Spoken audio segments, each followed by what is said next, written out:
Good evening, this is Nick Inman from VolumeProfileTrader.com. On Tuesday, March 20th, looking at the S&P, continues, we had a little bit of pressure on the market today, but the dip was bought and we continue to see buyers, wanting to come in and buy these dips, whether it's, particular sectors, whether it's the S&P, it doesn't really matter, but what does matter is the market. You look for opportunities in the market that make sense, that are good at good risk-reward ratios, and you take your shot. So the S&P basically bounced off last week's high volume area around, the low today was around 1392 or so. Last week's point of control, 1389. So a couple points off from that, but, close enough. Very good opportunity if you're day trading the S&Ps today. As I said in the webinar today, it was a great trading opportunity, and it was good for just about 10 points. So I think that this market, you have to be careful because we are still 8 points away from yesterday's highs, and sure, we may end up making new highs, but what concerns me just a little bit is the fact that we were only at yesterday's high for a couple of hours, and from there we sold off nearly 20 S&P points, and it's not like we haven't done that before in this rally, but what it could mean is some type of pullback in the market, and you just have to be aware and manage your risk accordingly. We're just going to go through all of the names that we continue to hold and continue to trade. Apple, new all-time high, so there's not much to say. I did say this in the webinar today. I think that I added on to my Apple position a couple of days ago, just so I can get back involved with this dividend pair.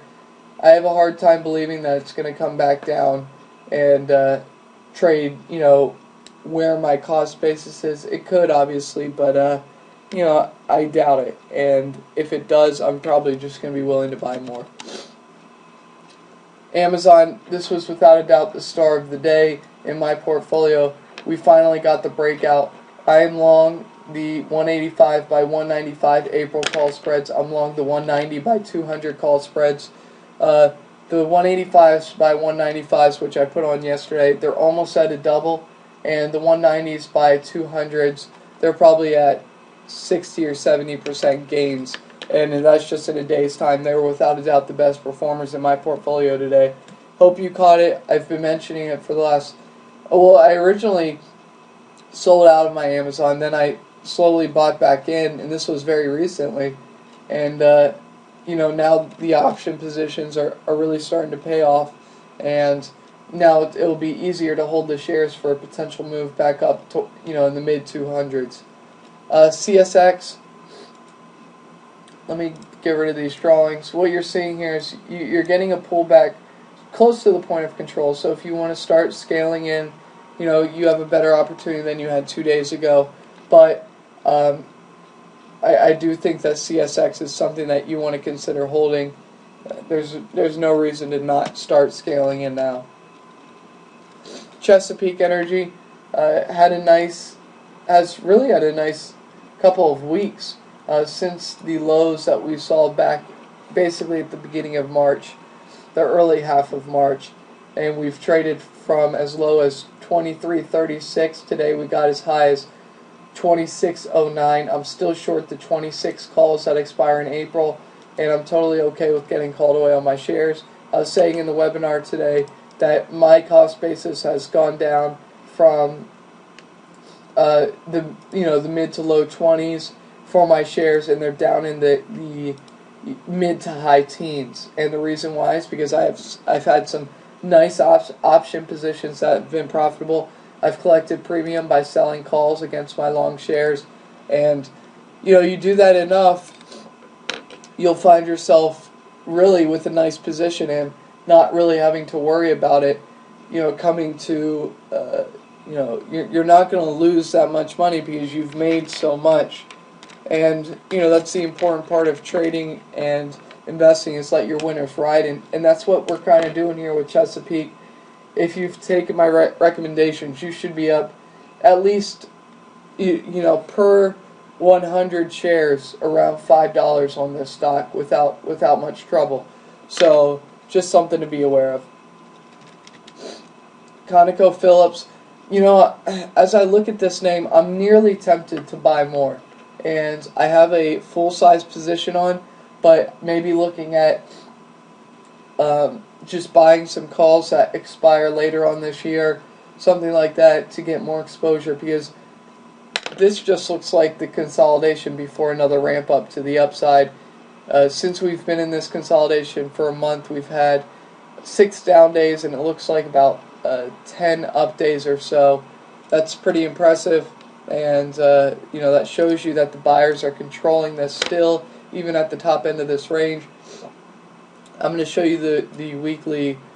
Well, what you can see is $77.22, which we held all day today. That's the point of control for the last 30 days. Just take note of it. I wouldn't be surprised to see higher prices here. If you're looking to trade this with options, maybe look at the 77.5 calls by maybe 82.5. You know, make it a call spread or something, and see if you can realize the full value of that. I'd go out. I'm not sure about April, but maybe May. If the Mays are trading on Conoco, it's probably worth looking at. Devon Energy kind of got hit today after the nice couple days it's had. It's in consolidation. You got 50-day moving average moving up, and you got the whole moving average moving up. That's good news. All you want to see now is a continuation for Devon Energy to the upside, and I wouldn't be surprised to see the low 80s in the near future, so long as, you know, the market holds up. If the market doesn't hold up, look for a retest of around 70. Freeport finished strong today, which was good. Continues to hold these lows, which is good. What we want to see now is it start to move above the recent highs of this trading range, and I think this chart, you know, kind of says it better. The recent highs around, let's call it $40, has capped any rally. It was the value area high back 3 weeks ago. It was the highs from yesterday. And I think the most important thing is we're bouncing off last week's point of control. And now what we want to see is more follow through. So you have about $1 of leeway, and you want to see it start pushing up. If it does, we should have no problem pushing up towards 43. If that's the case, then you look at some type of, you know, 40 by 42 call spread, 41 by 43, something like that. Or you just own the shares outright with the expectations to start taking profits at 43. I just own the shares right now, looking to get involved in some type of call spread if we get confirmation that Freeport wants to go higher. Ford, it's consolidating back in the middle part of the range. I'm going to bring in this chart again. Let's see, 2 weeks ago, point of control, last week's point of control, this week's point of control, all between 1254 and 1246. That's generally speaking where we've traded this week, and kind of holding. As long as we continue to hold these levels, we shouldn't have too much of an issue to push out of this range to the upside on Ford. I just want you to be careful and realize that, you know, if we do have any type of market top, you know, a name like Ford, which I'm going to bring back, this could be, you know, a slow forming topping pattern. The point of control for the year, which is down at 1108, will be up at this 1250 level soon. That could be the springboard to send Ford up towards 15. If that's the case, you definitely want to be long, and you don't want to let this train leave without you. Kodiak Gas, just want to say it's still at the top end of the range. I don't think this is the end for Kodiak. Watch $10. We bounced off that level earlier, I should say the end of last week. It's going to be interesting to see if this thing can push higher. I think it does, and I think it's something that you want to stay long if you are long. If you're not long, it's kind of tough buying at the top end of the range. But if you scale in slowly, just realize, I think you should have your stop, just for safety measures, sub $9. So you do have a decent amount of risk in that, and you have to trade accordingly. Las Vegas, after the 5% or so upside move we had to yesterday, we gave 3% of that back today, and this could be, the start of some type of bounce range on Las Vegas. Don't want to see it come back in your face and wipe out some of your gains. So if you're worried about that, scale down on Las Vegas down to, say, a third of a position size and wait to reload maybe towards the mid to low 50s. Potash, this is a name I bought today, and we've had monster volume the last few days on the up days, on the big up days, and I do think that this is a name that you want to be involved in. You look at the balance range that's generally been in from 47 or so down to the mid to low 40s. This has generally been the range. If we break out from this, which I suspect we will, we'll go to the mid 50s to maybe $60 or so on potash. That kind of reminds me of how Las Vegas started. Las Vegas was in the mid to low 40s, breaks out, now it's almost touched $60 yesterday. Potash could be that could be the next one to push up to those levels as far as a trading opportunity. I bought about a fourth of a position size today, maybe even a little smaller. No options yet. Trying to see if this thing consolidates a little more for the next month before I pile in on any time decaying assets.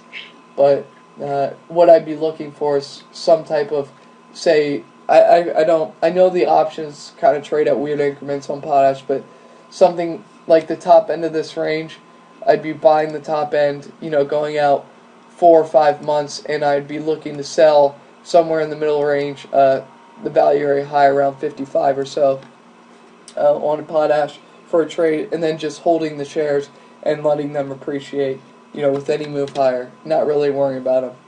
Walter Energy got whacked today, trying to balance. Want to see it start pushing back above 63. If it does that, then we should push back up towards 67.5, which is where I'll be taking my profits. Just be careful. However, every time it's been down at this bottom end of the range, it's been right to be a buyer. Euro took a breather today. Dollar actually looks kind of interesting. Back at the middle end of the range, 50-day moving average. You have pretty nice volume here at the 79.60 level or so. Just look for a potential bounce, and if we do get that, maybe you want to shift into more cash. But overall, the market, despite the weakness that we saw, the market looks pretty good. Looks like it wants to try and take a shot, one more shot back up to the upside. If we do that, then you want to stick with what's working. If we don't, then you want to look to raise cash, and you look at like Las Vegas Sands, raise cash there.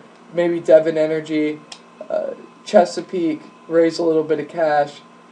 Really, that's Walter Energy. I would flatten out on that. Freeport, you'd watch out. If we break below these recent swing lows, look to get out of most of that. Maybe if you want to keep a small position, that's fine. But really, overall, the market looks, still looks constructive. Really nothing too wrong with it. Last, I forgot, Schlumberger, if you want to, take a shot at that, these aren't bad levels. Keep a stop under 72.5 or so, about $3 risk. I'm sorry, $2.50 risk. And Deere, same thing. Broadcom continues to work. American Express. I wasn't going to show these because there's really nothing different, but I'm showing them anyway.